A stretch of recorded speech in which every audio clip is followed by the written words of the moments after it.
J'ai voulu créer un programme parce que c'est mon métier, parce que c'est un programme auquel je crois. C'est un programme que j'ai moi testé et à travers lequel j'ai vu beaucoup de bienfaits sur mon corps, sur ma physiologie, enfin d'un point de vue physiologique. C'est un programme qui m'a permis moi d'aller mieux et je me suis dit si moi ça fonctionne, sur les autres femmes ça va aussi marcher. Ensuite c'était le confinement, donc j'avais envie de donner un petit peu une petite dose de positivité en fait aux gens et aux femmes en faisant un truc de nouveau et qui soit assez complet. Enfin, j'avais envie de démocratiser un petit peu le sport, voilà, à la maison déjà, et de le rendre accessible.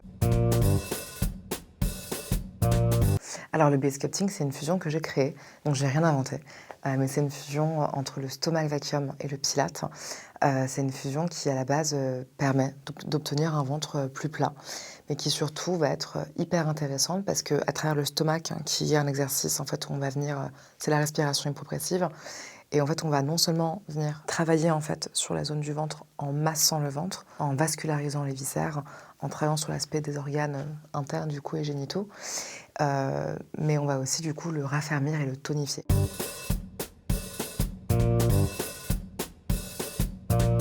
De travailler dur, d'être créatif, d'y aller à fond, d'être passionné et surtout de ne rien lâcher. Et dans le sport ou dans n'importe quel autre type d'activité, je pense qu'il faut vraiment croire à fond en qui on est. Et ça prend du temps parce que quand on crée ce genre de projet, il y a différents processus psychologiques qui se mettent en place quand même parce qu'on peut commencer à 20 ans et aboutir à un projet de vie à 30 ans. Et entre 20 ans et ces 30 ans, il y a 10 ans qui sont écoulés.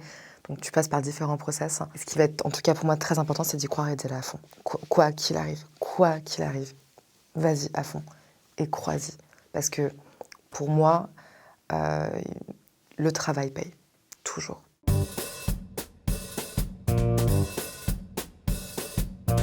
D'être entouré psychologiquement, d'avoir un socle familial et amical très présent, d'être vraiment ancré dans ça, dans un cocon familial, un cocon amical. Moi, c'est ce qui m'a beaucoup aidée.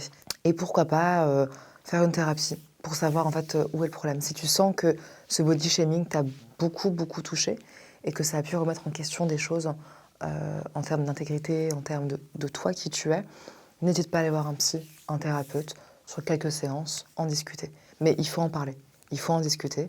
Je pense qu'il faut aussi le dénoncer.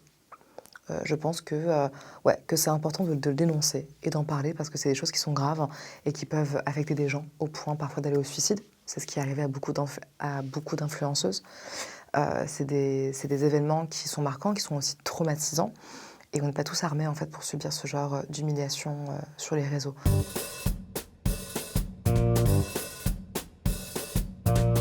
Le sport est salvateur quoi qu'il arrive. Sur une dimension, enfin sur la sphère un peu psychologique, le sport, il se passe plein de choses à l'intérieur de ton corps, de ton esprit.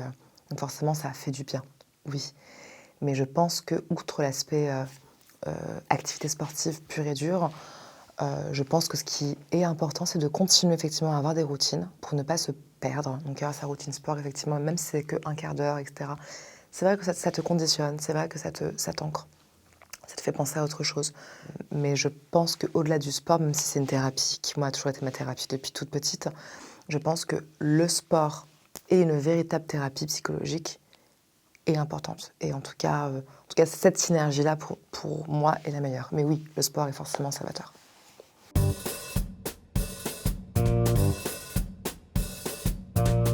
Alors moi, j'ai tenu à démocratiser le lipœdème parce que c'est une maladie qui déjà concerne beaucoup plus de femmes que ce qu'on croit, que c'est une maladie qui est féminine. Donc c'est important, je pense, de se soutenir et d'en parler et que d'autres femmes puissent du coup découvrir cette maladie. C'est une maladie qui se développe beaucoup, assez rapidement. Et c'est une maladie qui va non seulement se développer sur l'aspect physique, mais qui va également, en fait, d'un point de vue physiologique, se développer aussi. Donc on va non seulement développer parfois pour certaines femmes des troubles alimentaires, des phases de dépression chronique. Donc en fait, il y a plein de femmes qui ne comprennent pas parfois leur trouble alimentaire. Et pour moi, c'est hyper important d'en parler parce que oui, c'est certes une maladie où on a des jambes qui sont grosses, qui sont pas belles, une maladie qui est très douloureuse et surtout c'est une maladie qui coûte très cher. Si on veut se faire traiter, cette maladie, c'est une opération qui coûte extrêmement cher. Donc pour moi aujourd'hui c'est important de la démocratiser et d'en parler, ne serait-ce que pour trouver en fait des solutions médicales et de trouver des solutions auprès du gouvernement. Voilà.